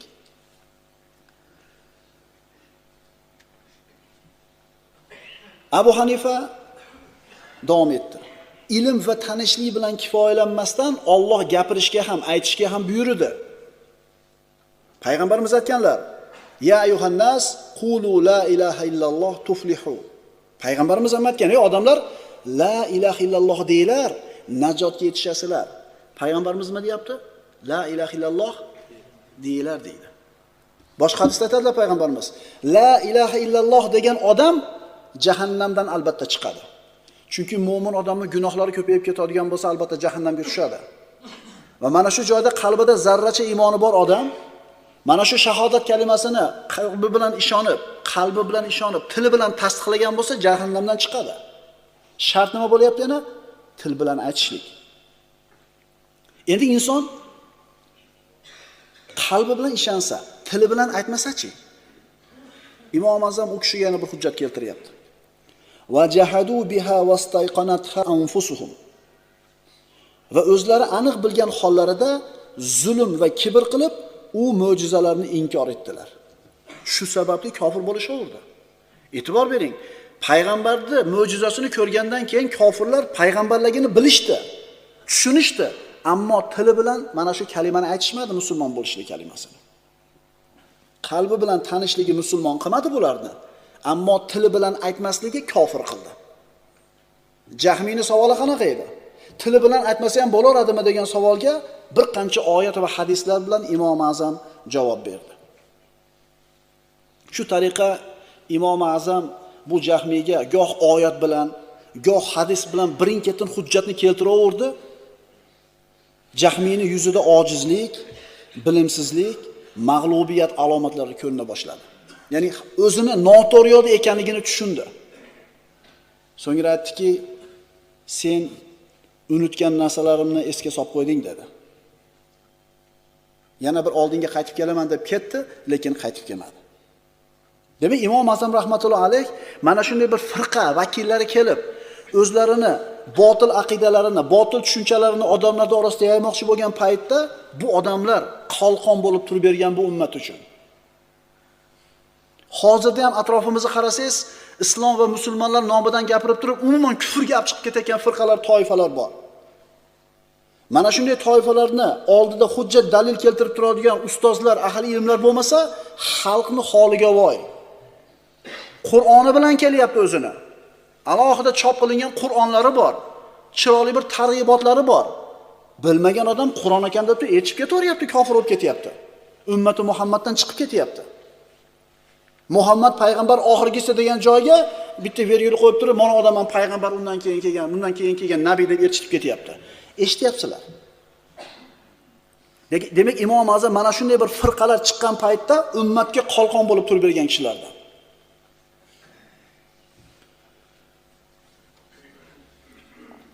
Ba'zida eshitib qolasan, biz Abu Hanifaga ergashamizmi, payg'ambar alayhisalomgami deydi. Kim shunaqa savolda eshitgan? Qo'l ko'tarib qo'yinglar. Biz Imom Azamga ergashamizmi, hadiskami deydi. Men sizlarga bir o'zimizni shahrimizga mos qilib misol beraman. Sizga savol berdim. Qayerda yashaysan dedi. Desa, Anjan ko'chada deysiz. O'shda yashamaysanmi deyapti. Anjan ko'chada yashayman desiz, o'shda yashamaysanmi deyapti. O'shda joylashgan Anjan ko'cha. Desiz, Qirg'izistonda yashamaysanmi deyapti. Birodar, Anjan ko'cha O'shda joylashgan. O'sh Qirg'izistonda joylashgan. Demak, men Anjan ko'chada yashayman deyotganimda, O'shda ham yashayotganligim, Qirg'izistonda ham yashayotganligimning javobi bo'ladi. Demak, men Abu Hanifaga ergashayotgan paytimda Abu Hanifa payg'ambarimiz sollallohu alayhi vasallamning sunnatlarini, oyatlarini o'rganib turib ergashgan ekan.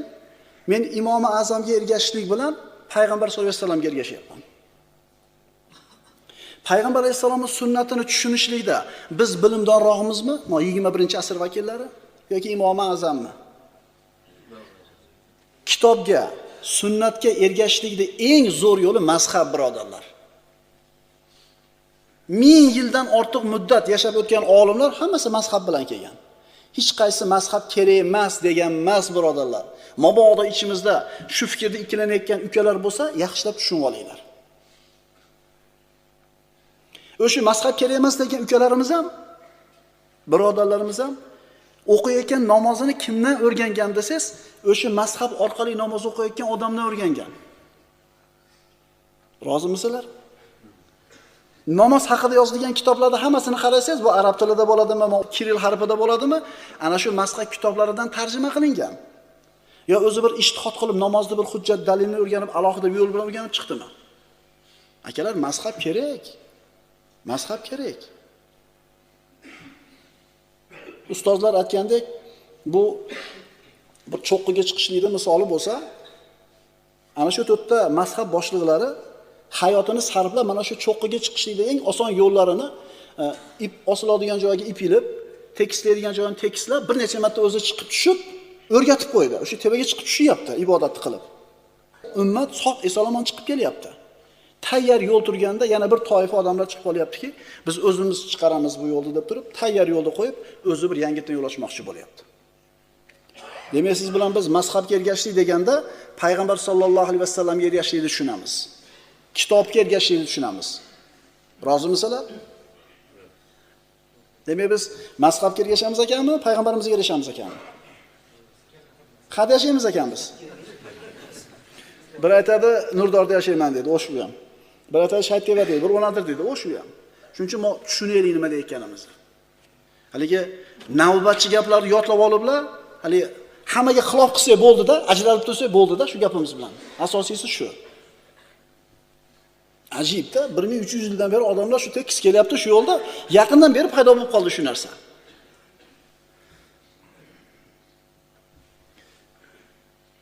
Imom Azamning eng ulug' shogirdlaridan Abu Yusuf rahmatullohi alayh. Imom Azamning darsxonasida Abu Yusuf ko'rinmay qoldi. Bir qancha muddat o'qidi, ma'lum bir darajaga yetdi, ko'rinmay qoldi. Yo'q bo'lishligini sababini so'rashganida, falon joyda o'tirib odamlarga dars o'tyapti, fatvo aytyapti deydi. Ya'ni ilm o'rganayotgan aka-ukalar eshitib turaylik. O'zini yetarli bilim egasi deb bildi va ilm darajasi yetarli bo'ldi, endi fatvo aytadigan bo'lib qoldi. Abu Yusuf ana shu dars aytib o'tirar ekan, bir odam savol berdi. Ya imom, namoz farz amali bilan boshlanadimi, sunnat amali bilan boshlanadimi? Farz amali bilan boshlanadi dedi Abu Yusuf. Savol so'ragan odam, "Noto'g'ri aytdingiz" dedi. Sunnat amali bilan boshlanadi dedi. Noto'g'ri aytdingiz dedi. Hayron bo'ldi. Ikkinchi savol. Bir homilador ayol vafot etdi. U ayol musulmonning ayoli edi. Ammo bu ayol g'ayri din edi. Qornida bolasi bilan vafot etdi. Bu g'ayri din ayolning qornidagi bola musulmonning bolasi. Kimi qabristoniga qo'yiladi? Musulmonlarning qabristonigami? G'ayri dinlarnimi? Musulmonlarning qabristoniga dedi Abu Yusuf. Savol so'ragan odam noto'g'ri dedi. G'ayri dinlarning qabristoniga qo'yiladi, yana to'g'ri dedi. Yana noto'g'ri dedi. Shunda Abu Yusuf tushundi bu savol qayerdan kelganini. Ustozi Imom Azam rahmatullohi alayh shu savolda aytib, borib so'raylar shu narsani. Agar shuni aytishlikka qodir bo'lsa, demak fatvo aytishlikka yaraydi, bo'lmasa yo'q. Kitobini qo'ltiqlab, boyagi darsxonani yopib, ustozining oldiga borib, "Shayx, nimaga meni hijolat qilasiz?" dedi. Shunda Imom Azam o'zini shogirdiga qarab, vaqti soatidan oldin ilmda bosh bo'lishni istovchi kishi umrining qolganini doimiy xato bilan o'tkazadi. Vaqti soatidan oldin ilmda bosh bo'lishni istovchi kishi umrining qolganini doimiy xato bilan o'tkazadi dedi. Ukalar, xo'p, bir ma'lum bir darajaga yetgan bo'lsak, ma'lum bir 10 ta, 15 ta hadis yodlagan bo'lsak, boring 20 ta hadis yodlagan bo'lsak, birodarlar, biz hali u mujtahid degan emasda. Domlamiz ham hali mujtahid degan emasda. Imom Ahmaddan bir odam 50 mingta hadis bilsa, fatvo aytsa bo'ladimi degan ekan. Desa, yo'q, umuman bo'lmaydi degan ekan. 100 mingta hadis yodlagan bo'lsa-chi? Yo'q degan ekan. 200 ming, 400 mingtaga olib borganda o'ylangan ekan. Endi savol, bizi shaharda 400 mingta hadis yodlagan odam bormi? Shuning uchun mazhab kerak emas deyotgan ukalar bo'lsa, mayli, mabodo bir o'ylanib ko'ringlar. Bir o'ylanib ko'ringlar. Demak, vaqti soatidan oldin ilmda peshvo bo'laman, ilmda bosh bo'laman degan odam vaqti bo'lmasdan turib, umrini oxirigacha xato bilan o'tkazar ekan hayotini. Abu Yusuf ustozini vafotigacha etagini mahkam tutdi. Tushunarlimi?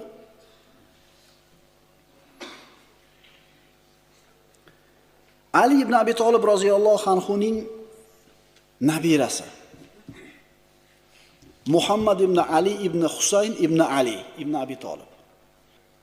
Muhammad ibn Ali ibn Husayn ibn Ali ibn Abi Talib.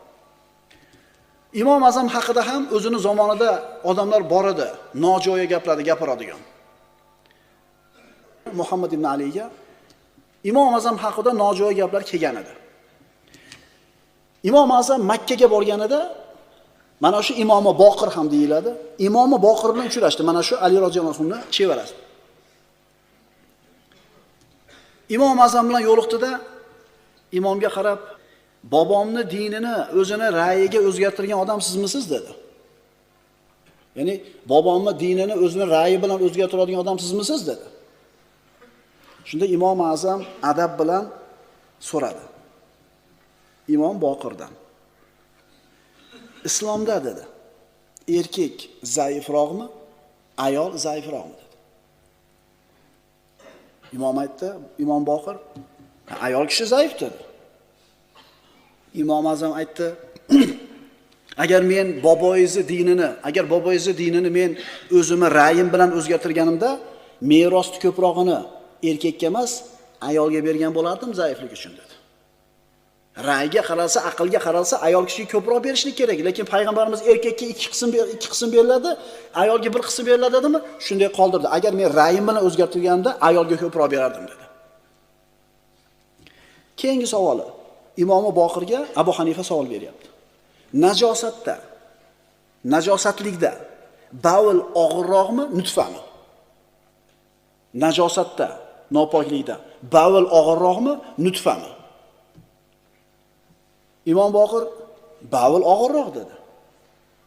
Abu Hanifa aytdi, agar men sizni bobongizni dinini ra'yimga o'zgartirganimda, har bavul qilganingizdan keyin g'usl qilishga buyurardim sizni dedi. Xalifa Abu Ja'far al-Mansur Imom Azam rahmatullohi alayhni saroyda qozi bo'lishga chaqirdi. Imom ko'nmadi. Qozi bo'lasan dedi. Allohga qasam, qozi bo'lasan dedi. Imom Azam Allohga qasam, qozi bo'lmayman dedi. Mana ikkalasi ham qasam ishdi. Endi kimdir qasamini buzishligi kerak, chunki bajarilmaydi-da. Agar hozir Imom Azam qozi bo'lsa, o'zini qasami buziladi. Qozi bo'lmasa, xalifani qasami buziladi. Imom Azam aytdi: "Xalifa qasamini kafforatini to'lashga mendan ko'ra qodirroq" dedi. Ya'ni uzib to'lab qo'yursin, men qozi bo'lmayman dedi. Shunda xalifa chaqirib, qozi bo'lasan dedi. Imom bo'lmayman dedi. Men eplay olmayman dedi. Xalifa aytdi: "Sen yolg'on gapiryapsan" dedi. Abu Hanifa aytdi: "Siz hali yolg'onchi odamni qozi qilmoqchimisiz" dedi. Shunday qilib qozi bo'lmadi. Xalifa Abu Ja'far al-Mansur Imom Azamni qamab qo'ydi shundan keyin. Va ulug' imom, mushtahidlar sultoni, zohid, orif Imom Azam rahmatullohi alayh Nu'mon ibn Sobit 150-hijriy yilda qamoqda vafot etdi. Mansab berganda mansabga ko'nmadi, xalifa qolmadi, mana shu qamoqda vafot topdi. U kishi vafot etgan kuni u kishiga odamlarning ko'pligidan janoza 6 bo'lib o'qildi. 50 mingdan ortiq odam janozasida qatnashdi deyiladi. Alloh taolo faqihlar quyoshi, olimi Rabboniy Abu Hanifa Nu'mon ibn Sobit rahmatullohi alayhni o'z rahmatiga olsin. Hamda siz bilan bizga ham mana shunday bir buyuk ajdodlarimizni yo'lidan borishlikka, ularni qoldirgan ilmiy merosdan foydalanib, kitobi sunnatdan og'ishmasdan borishlikka Alloh o'zi tavfiq bergan bo'lsin. Mana Imom Azam haqida 3 dars qildik. Bir ma'lumotlarga ega bo'ldik. Endi bir fikr qilaylik. Imom Azam Abu Hanifa Nu'mon ibn Sobit ibn Marzuban rahmatullohi alayh. Avvalgi darslarimizda aytdik, bir kishini 4 ta odam maqtasa dedi payg'ambarimiz sollallohu alayhi vasallam. Bir mo'minni 4 ta mo'min maqtasa, Alloh taolo uni jannatga kirgizadi dedi. 3 ta odam maqtasachi ya Rasululloh? 3 ta odam maqtasa ham dedi. 2 ta mo'min maqtasachi bitta mo'minni? 2 ta bo'lsa ham dedi. Bu kishini 1000 yildan ortiq muddat odamlar faqat yaxshilik bilan esga olishadi. Siz bilan biz ham u kishi haqida faqat yaxshi gaplarni gapirishlikka mas'ulmiz, birodarlar. Ular haqida bir nojo'ya gapni gapirishdan ehtiyot bo'laylik. Chunki u kishini qoldirgan ilmiy merosi davom etib o'rganib kelinyapti va mana shu mazhabda kim o'rganib o'qiyotgan bo'lsa, shu kishiga qilayotgan ilmidan, o'rgangan ilmidan ulush bor. Har kuni deyarli bu kishining ismi zikr qilinadi. Hanafiy mazhabida mana deyilgan, men Imom Azam mazhabidaman. Hanafiylarda mandoq deb aytilingan, deyarli har kuni yer yuzidagi musulmonlarning katta qismi mana shu kishining qoldirgan mazhabida ibodatini qilib keladi. Shu kungacha bu ummat bu kishining ilmidan foydalanib kelyapti. Shuning uchun mana shunday bir buyuk imom, yo'lboshchimiz Imom Azam rahmatullohi alayhni Alloh taolo rahmat qilsin va siz bilan bizga u kishining ilmidan foydalanib hayotimizda yashab borishlikka tavfiq bergan bo'lsin. أقول قولي هذا وأستغفر الله لي ولكم. السلام عليكم ورحمة الله وبركاته.